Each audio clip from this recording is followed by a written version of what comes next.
Sa mundong ang hirap ang unang kalaban, may mga batang pinipiling lumaban kahit wala ng lakas. Ito ang kwento ni Maya, isang batang babae na handang isakripisyo ang lahat para sa pangarap at para sa pamilya.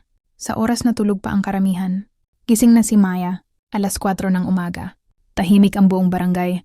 Maliban sa tunog ng kumukulong mantika sa maliit nilang kusina, 17 taong gulang lang siya. Pero pasan na niya ang responsibilidad ng isang magulang.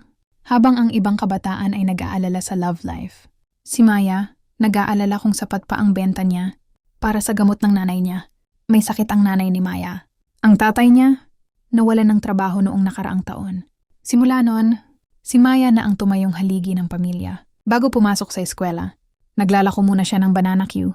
Minsan, siya ang huling kumakain. Minsan, hindi na talaga kumakain. Pagdating sa school, ibang Maya ang nakikita ng mga tao. Top student, tahimik, masipag, pero walang nakakaalam na minsan, umiikot ang paningin niya sa gutom.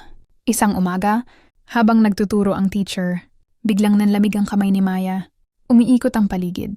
At sa loob ng ilang segundo, bumigay ang katawan niya. Nagising siya sa klinik, walang laman ang tiyan, pagod ang katawan.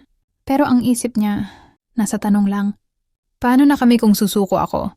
Kinagabihan, habang tinitingnan niya ang natutulog niyang nanay, mahina niyang sinabi, hindi ako susuko ma, kahit ako na lang ang matira. Pero hindi niya alam, mas mabibigat pa ang darating na pagsubok. Minsan ang pinakamalakas na tao ay yung pinakapagod na, pero patuloy pa ring lumalaban. Follow for part 2.